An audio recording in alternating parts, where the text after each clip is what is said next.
Welcome back to my kitchen. Paneer tikka किसको पसंद नहीं है, मगर जब भी घर पर बनाते हैं तब वही दिक्कत आती है कि हमें वो रेस्टोरेंट वाला टेस्ट नहीं मिल पाता है। तो आज मैंने वही सेम रेस्टोरेंट तरीके से पनीर टिक्का बनाया है।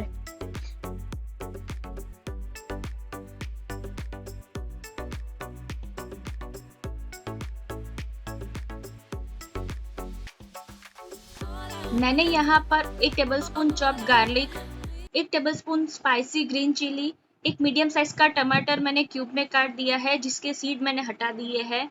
वही सेम तरीके से मैंने यहाँ पर मीडियम साइज की प्याज को क्यूब में काट कर उसके हर एक लच्छे को अलग कर दिया है।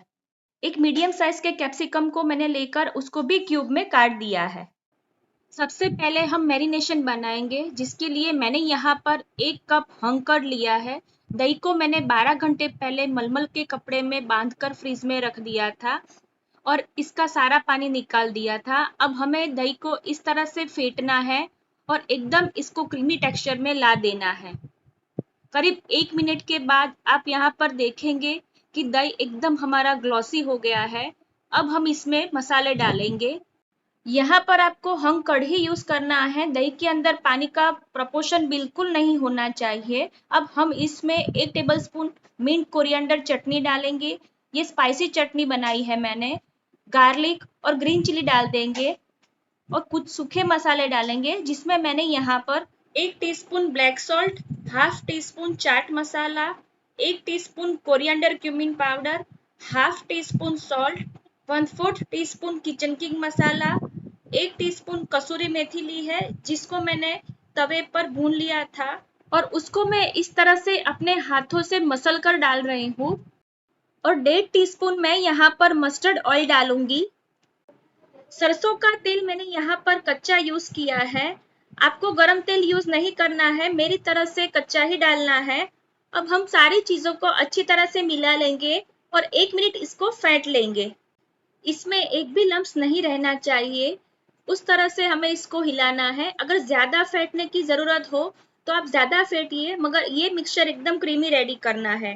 कुछ इस तरह से हमारा मिक्सचर जब रेडी हो जाए तब यहाँ पर मैंने 200 ग्राम जितना मलाई पनीर लिया है और इसको इस तरह से बड़े क्यूब में काट दिया है। यहाँ पर आप ध्यान रखना कि पनीर को ज्यादा छोटा नहीं काटना है, क्योंकि पहले हम इसको मैरिनेट करने वाले हैं और उसके बाद स्क्यूअर्स में लगाने वाले हैं।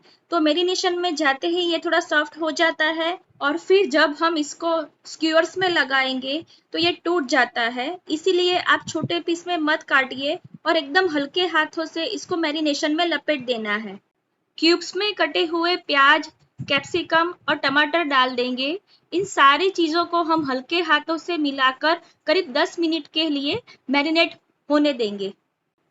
मिलाते वक्त आप एक बात का ध्यान रखना कि पनीर बहुत सॉफ्ट है, क्योंकि हमने यहाँ पर मलाई पनीर यूज किया है, तो वो टूटना नहीं चाहिए। हर एक टुकड़े के ऊपर मैरिनेशन अच्छी तरह से लपेट देना है।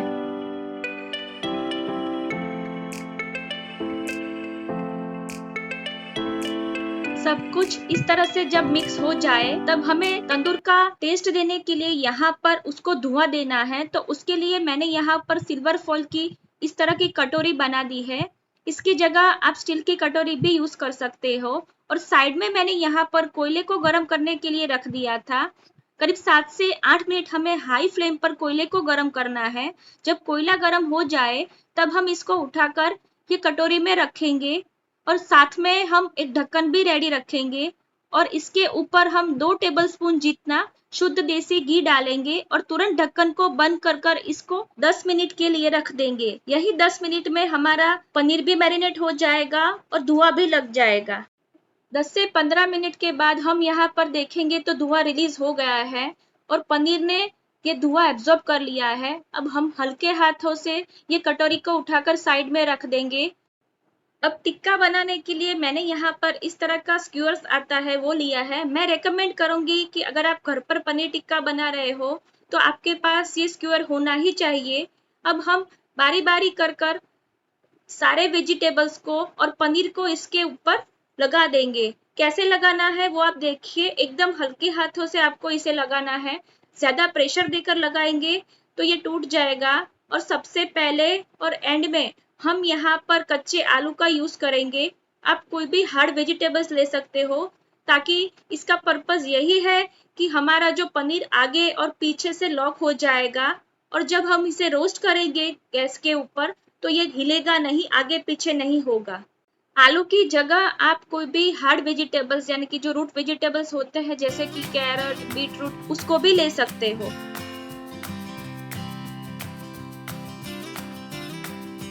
यहाँ पर आप देख रहे होंगे कि कैसे बारी बारी कर कर मैंने प्याज, कैप्सिकम, टमाटर और पनीर को स्क्यूअर्स में लगाया है। स्क्यूअर्स में लगाने का बेनिफिट यही है कि जो इसका रोड होता है वो गोल नहीं होता है, स्क्वायर होता है, जिसकी वजह से ये हमारे वेजिटेबल्स को पकड़ कर रखता है। सारे वेजिटेबल्स जब लग जाए तब इस तरह से मैं कच्चे आलू से इसको लॉक कर दे रही हूँ। हाफ आलू को मैंने स्टार्टिंग में लगाया था और हाफ को मैंने एंड में लगाया है। यहाँ पर मैंने एक स्क्यूअर्स को रेडी कर दिया है। अब बाकी को भी मैं सेम तरीके से रेडी कर देती हूँ। वेजिटेबल्स जब सारे स्क्यूअर्स में लग जाए तब थोड़ा मैरिनेशन इस तरह से बच जाएगा। तो ये बचे हुए मैरिनेशन को आपको इसके ऊपर अच्छी तरह से लगा देना है। मैं जैसे यहाँ पर लगा रही हूँ, ठीक इसी तरह से आपको इसको सॉफ्ट हैंड से लगा देना है। अब रोस्ट करने के लिए मैंने यहाँ पर गैस की फ्लेम को हाई फ्लेम पर लगा दिया है और उसके ऊपर मैंने इस तरह की बड़ी छन्नी होल वाली रख दी है। इसको रखने का रीजन यही है कि सेकते टाइम अगर कोई वेजिटेबल्स गिरेगा तो वो गैस के ऊपर नहीं गिरेगा और हमारा गैस ज्यादा गंदा नहीं होगा। थोड़े थोड़े तो मैरिनेशन के ड्रॉप्स गिरेंगे ही गिरेंगे, मगर ज्यादा गंदा नहीं होगा। अब आप यहाँ पर देखेंगे कि कैसे मैं इसको घुमाते हुए चारों ओर से रोस्ट कर रही हूँ। इस काम के लिए मैंने अपने हस्बैंड की मदद ली है। हमें यहाँ पर गोल गोल भी घुमाते जाना है और स्क्यूअर्स को आगे पीछे भी करते जाना है, ताकि इसकी सिकाई इवन हो चारों ओर से और आगे पीछे से।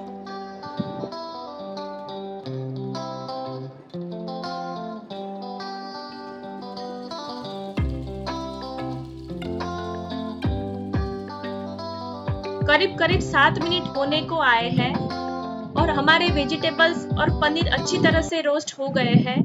आप यहाँ पर देखेंगे कि सबके ऊपर एकदम अच्छा कलर आ गया है।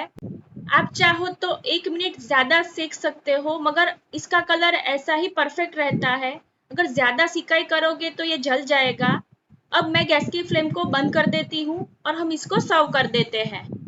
हम इसको पास से देखेंगे तो हमें पता चलेगा कि ये एकदम परफेक्टली रोस्ट हुआ है और अच्छा सा गोल्डन कलर आ गया है। सारे पीसेस को अब हम सर्विंग प्लेट में निकाल देते हैं। एकदम हल्के हाथों से आपको इसे निकालना है। टिक्का को मैंने यहाँ पर पुदीने और धनिया की चटनी और लच्छे प्याज के साथ सर्व किया है। टिक्के के ऊपर आप नींबू थोड़ा स्क्वीज कर दीजिए और चाट मसाला डाल दीजिए। कंप्लीटली ऑप्शनल है, मगर इससे फ्लेवर बहुत एनहांस हो जाता है। देखते ही मुंह में पानी आए ऐसा पनीर टिक्का आप अपने घर पर जरूर बनाइए। मेरी गारंटी है कि आप कभी बाहर खाने नहीं जाओगे। अपने घर पर आप इस ट्रिक से पनीर टिक्का बनाइए। कैसे लगे वो मुझे कमेंट कर कर बताइए। रेसिपी अच्छी लगी हो तो एक लाइक कर दीजिए और चैनल को सब्सक्राइब करना ना भूलना। See you for the next recipe.